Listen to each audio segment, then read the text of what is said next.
Turno be malien be fo ani chou bon bi ni ya ni wele muyen soro nta fe aka mo si soro surtout selinya korolena kosobe adigunga bon kojugu a sebe bi me a sete mo gore do be wartuma ay saka san do paron be wartuma ka bodu gore la aketa ini ye mo soro anyaji ka gelan sisa jamana ga gelan kojugu oma orange mune keleme fendo ya mbulu a gelera kojugu uba wele wa fo ko ni gain ambu wele nere orange wele be shen sababo karsa numero yin wele ube fe ka fo ko nga kodido ate num pini awuga numero di e amina ke amna fe fo te wala mais si ça una na desene la comme ne be barake me barake orange mona na kosobe donc una na deso de la sisa prevu ubuna muneke kunu soma 11h ou ya essayer ka ne ka pisi ticket bon nyai 11h fait frère ben wele na client ben wele ambi wele ba nga téléphone ticket puis ba fo ki jofro iba ticket mais ka pisi ticket na pisi principal hein na pisi principal era madiwa a balaka ticket bon nous au fond nous on pourtant na téléphone frère mbolo mais réseau bana bon entourage il faut 14h comme me baraka maltel fanana mais communication maltel fanana entourage 14h interget do de crédit chima ay wele kay crédit do chima c'est ça ok mina la je nduna ko no dro mba wele karsa ni crédit dro paf ni ga réseau betara 14h c'était 13h35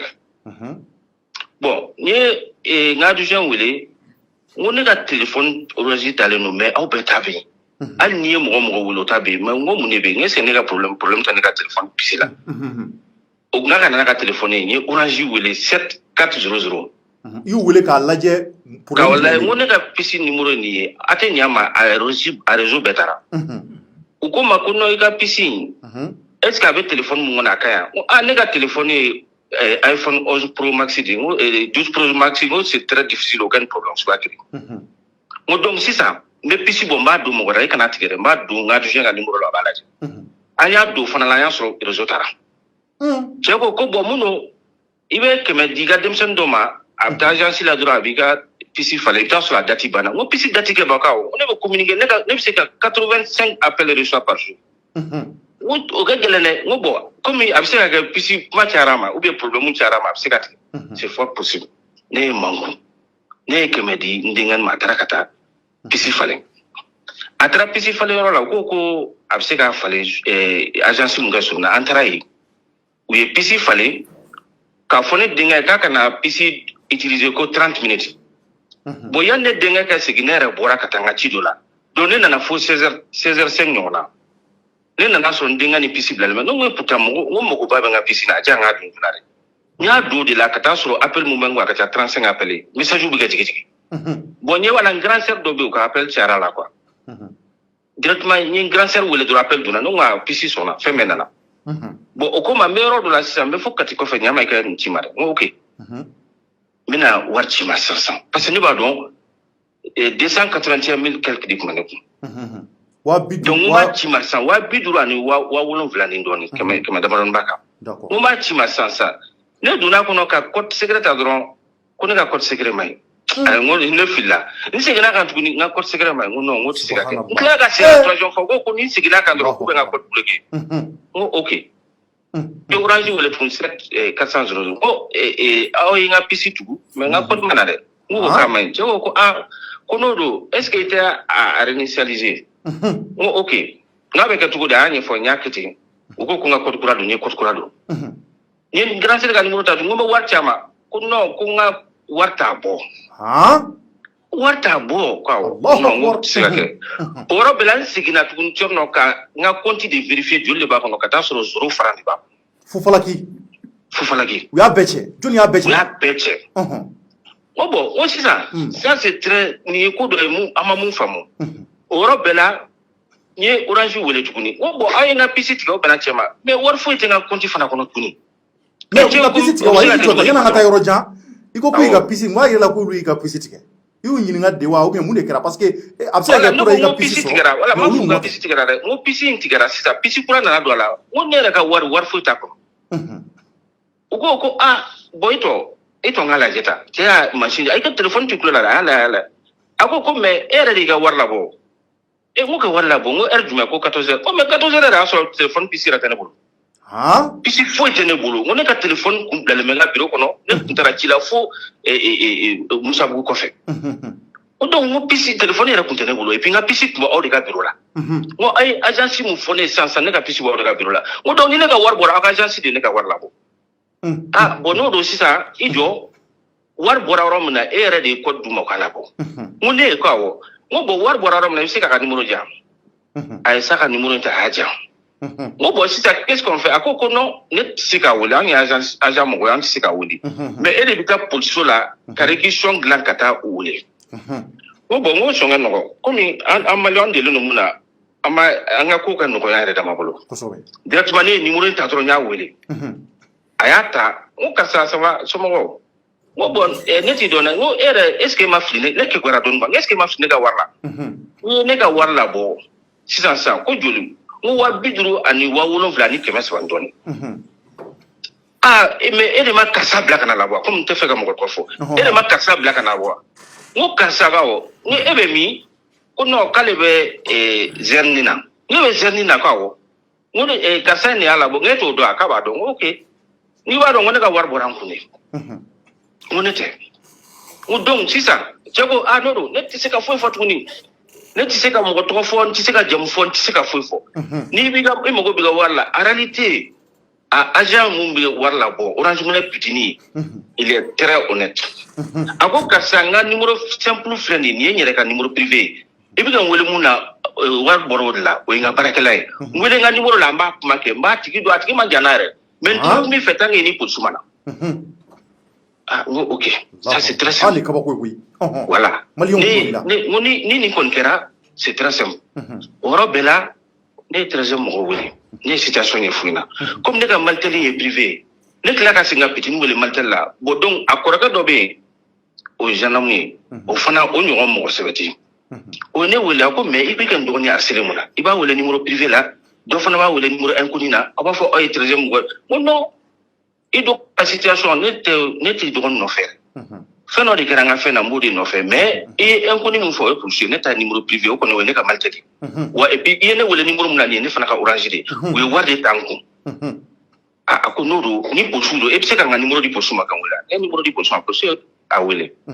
uya wele e ba do gela fo madwala ako posuma na buna duro kana civil la bana nsigi ngono do anta fe anga sino etini mi warla bon sigi ngono donc directement etini nana we petini mi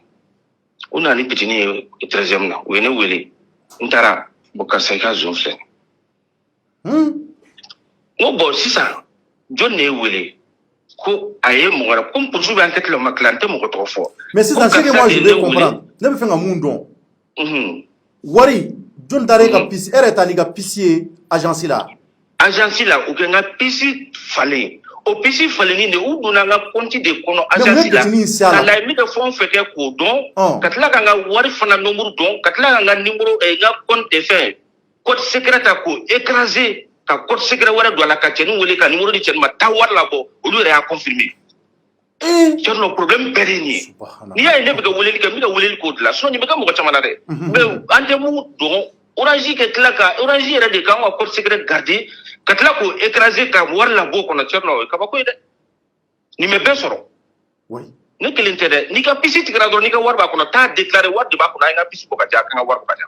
so ni ya kene ta tugay wala u ben nyogona kake ibado ala de bene fe ani barga bena ne tanindo note na ku fara ko ngo gansa ni warim nakata so na tayi fuka tati mais mami war bo atiki dona aminana ne da war dira ma wula dana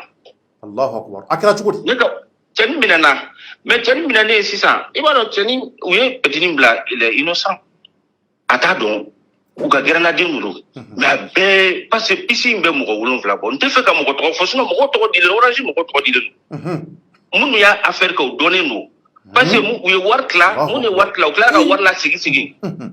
we war la sigi nyoma mo ko kele ne be ko e muso o de ka war ma so wa o de wari yere clanche beta o de fana fo ko ale tonto ne ko ka war o ko ne war be ne ko bo we mo muso en to de ma atene ka famille shila nta don ta fui ka ba ko de mais u donna nga information de kɔnɔ dɔrɔn ka nga activité la dɔrɔn o profiter ya yɔrɔ n'i ko k'i bɛ mɔgɔ ka taa wari labɔ mɔgɔ wɛrɛ ka numéro la mɔgɔ min to i b'a fɔ k'a fɔ k'e ka mɔgɔ de t'a dɔn k'a ka taa wari labɔ kosɛbɛ a y'o de k'u la ko bon n tonton don a ye taa wari labɔ u taara wari labɔ ten donc pitini u ye 2000 de d'ale ma u ye 2000 d'ale ma